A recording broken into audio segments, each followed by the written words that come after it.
이번 시간은 4단원 식물과 에너지 첫 시간으로 교과서 124에서 125쪽 양분을 만드는 광합성을 공부하겠습니다. 이번 시간 함께 공부하면 식물의 광합성 과정을 설명할 수 있습니다. 선생님이 광합성을 검색해 보니까 이렇게 나왔어요. 식물이 빛을 이용해서 양분을 스스로 만드는 과정이다. 그래서 빛, 광, 합할합, 이룰 성자를 써서 광합성입니다.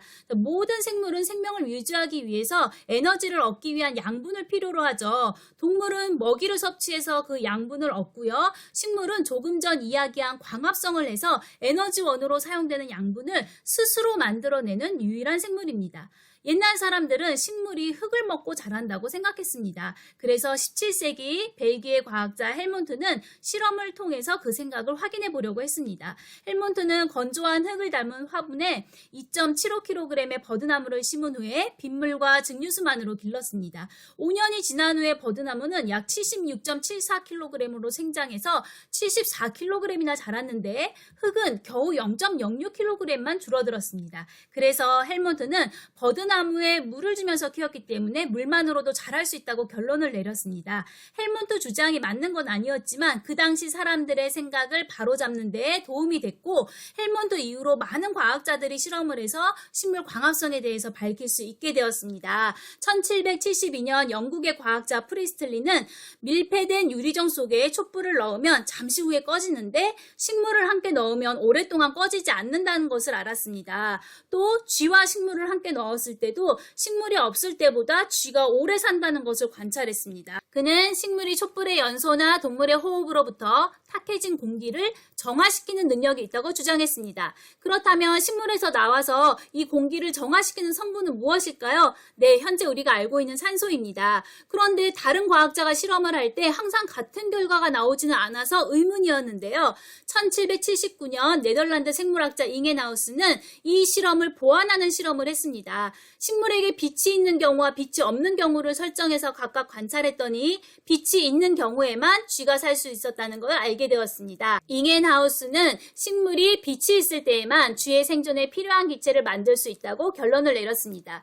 이렇게 식물이 빛이 있을 때 광합성을 하면 다른 생물의 생존에 필요한 기체인 산소를 발생시키는데 식물에서 나오는 물질이 있다면 이 식물로 들어가는 물질, 즉 광합성에 필요한 물질은 무엇이 있을까요? 이번에는 우리가 실험을 통해서 알아보도록 하겠습니다. 먼저 이 실험에서 사용되는 BTB 용액에 대해서 알아보겠습니다. BTB 용액은 용액의 액성이 산성, 중성, 염기성임을 알려주는 지시약입니다. BTB 용액의 액성이 처음에는 염기성이어서 파란색을 띠고 있는데요. 우리가 날숨을 불어넣을 거예요. 입김을 불어넣으면 그 속에 포함된 이산화탄소가 녹아 들어가게 되는데 이산화탄소의 양이 많아지면 용액의 양은 점점 산성화되거든요. 그래서 이산화탄소를 양이 많아질수록 색깔은 초록색에서 노란색으로 점점 변하게 됩니다. 실제 BTB 용액에 입김을 불어넣을 때 색깔 변화를 같이 보도록 하겠습니다. 처음에 염기성 용액으로 파란색이었다가요. 이산화탄소가 들어가면서 중성 지점에서 잠깐 초록색이 되었다가 계속 숨을 불어넣으면 산성이 돼서 점점 노란색으로 변하게 됩니다. 그럼 실험 과정을 함께 보시겠습니다. 먼저 숨을 불어넣어서 BTB 용액을 파란색에서 노란색으로 변하게 합니다. 그리고 이 용액을 시험관 가나 다에 넣어줍니다. 시험관 나 다에는 검정말을 넣는데요. 검정말은 물에 잠겨서 생활하는 식물입니다. 그리고 다는 알루미늄 박으로 잘 감싸줍니다.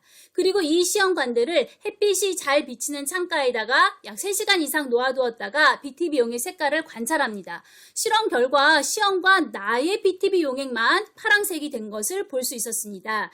그럼 시험관 가와 나는 색의 변화가 없고 나만 파란색으로 변화한 결과에 대해서 함께 살펴보겠습니다. 가는 아무런 조작을 하지 않은 대조군으로 색변화가 없었고요. 다는 검정말을 넣긴 했지만 빛을 차단했기 때문에 광합성이 일어나지 않았고 색변화가 없었습니다. 자, 나는 파란색으로 변했는데 이것은 이산화탄소가 감소한 것을 의미합니다. 즉, 검정말이 햇빛을 받아서 광합성을 하는데 이 광합성을 하는 동안 이산화탄소를 사용했다는 것을 알 수 있게 되는 거죠. 가나다 BTB 용액의 색깔 변화를 통해서 우리가 알 수 있는 것입니다. 식물이 빛을 받아 광합성을 할 때는 이산화탄소를 사용한다. 광합성에는 이산화탄소가 필요하다라고 하는 것을 알 수 있습니다. 자, 광합성은 식물이 빛에너지를 이용해서 이산화탄소와 물을 원료로 양분을 만드는 과정이고, 광합성이 일어나면 양분과 함께 산소도 발생한다는 것입니다. 그림은 식물의 잎에서 광합성이 일어나는 과정을 나타낸 겁니다. 빛에너지를 이용해서 이산화탄소와 물을 원료로 해서 처음 만들어진 양분은 포도당이고요. 이때 산소가 발생합니다. 포도당은 곧 녹말로 바뀌게 되는데요. 포도당은 물에 잘 녹기 때문에 광합성으로 포도당이 생성되면 세포한 농도를 일정하게 유지할 수가 없어서 여러 가지 문제가 생깁니다. 그래서 물에 녹지 않는 녹말 형태로 바꿔서 잠시 저장해 두는 거고요. 이렇게 광합성으로 만들어진 양분이 식물의 에너지원으로 사용되게 됩니다. 같은 과정을 동영상으로 보도록 하겠습니다. 뿌리에서 흡수한 물이 줄기를 거쳐서 잎으로 이동합니다. 그리고 공기 중에 있던 이산화탄소가 잎으로 들어오게 되고요. 식물은 엽록체에서 빛에너지를 이용해서 물과 이산화탄소를 재료로 광합성을 내서 포도당을 만들어냅니다. 이때 산소가 함께 발생하게 되죠. 그리고 광합성으로 만들어진 포도당은 녹말로 바뀌어서 식물의 잎에 저장이 됩니다. 자, 광합성의 과정을 식으로 정리해 보겠습니다. 공기 중에 이산화탄소와 뿌리에서 흡수한 물을 빛에너지를 이용해서 양분인 포도당을 만드는데 이때 산소도 함께 발생합니다. 우리 1단원에서 배웠던 분자와 분자식 한번 떠올려 볼게요. 자, 분자 모형입니다. 네. 분자식을 한번 얘기해 볼까요? 이산화탄소는 CO2, 물은 H2O, 산소는 O2였죠. 포도당 굉장히 복잡하지만 이 정도만 알아둘게요. 탄소와 수소와 산소로 이루어져 있다. 그리고 여기 포도당 그림을 보시면 요 가운데가 육각형이거든요. 그래서 우리가 포도당을 나타낼 때 이렇게 육각형 모양으로 나타낸답니다. 네, 다음은 교과서 147쪽에서 다루는 식물공장에 대한 영상을 함께 보시겠습니다. 최근 그동안의 기술들이 합쳐져서 새로운 농업기술이 탄생되고 있다. 그것이 바로 식물공장이다. 원래 식물이 자연 상태에서 자라기 위해서는 햇빛과 물, 그리고 흙이 필요하다. 그런데 식물공장에서는 이러한 자연적인 요소를 인공적인 장치로 대체하게 된다. 자연광은 인공광으로, 흙은 인공토양이나 수경재배로 대체하고, 온도와 습도 조절은 에어컨이 대신해주며, 심지어 이산화탄소도 인공적으로 주입해준다. 그리고 컴퓨터 소프트웨어로 이러한 장치들을 모두 제어하게 되면 이른바 식물공장 시스템이 완성되는 것이다. 식물공장은 그동안 인류가 발전시켜온 농업기술과 공업기술, 그리고 IT 기술이 융합된 분야라는 데 의미가 있다. 식물 성장에 가장 좋은 조건을 제공하는 농업기술과 일정한 기간에 규격화된 작물을 생산해내는 공업기술뿐 아니라 컴퓨터로 제어하는 IT 기술까지 합쳐져 새로운 융합기술 분야로 발전하고 있다. 특히 상추에서 백신까지 다양한 작물들을 날씨나 계절에 구애받지 않고 시간과 공간의 제약에서 벗어나 꾸준히 생산할 수 있다는 점은 불확실한 인류의 미래에 대비할 수 있는 식물공장만의 장점이라고 할 수 있을 것이다. 네, 영상 잘 보셨죠? 네, 이제 배운 것을 정리해 볼까요? 스스로 확인하기입니다. 광합성은 식물이 빛에너지를 이용해서 이것과 물을 원료로 양분을 만드는 과정이다. 네, 이산화탄소죠.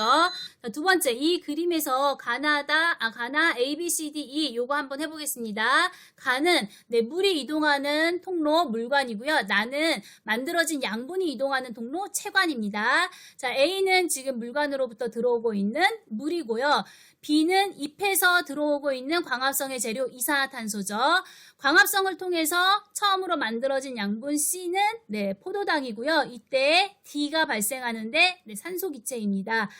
포도당은 뭘로 바뀐다고 했죠? 녹말로 바뀌어서 저장이 됩니다. 자, 그러면 여기까지고요. 다음 시간에는 양분을 만드는 광합성 두 번째 시간으로 교과서 126, 127쪽을 공부하도록 하겠습니다. 여러분 구글 설문지를 통해서 학습활동 참여해 주시고요. 오늘도 공부하느라고 정말 수고 많으셨습니다.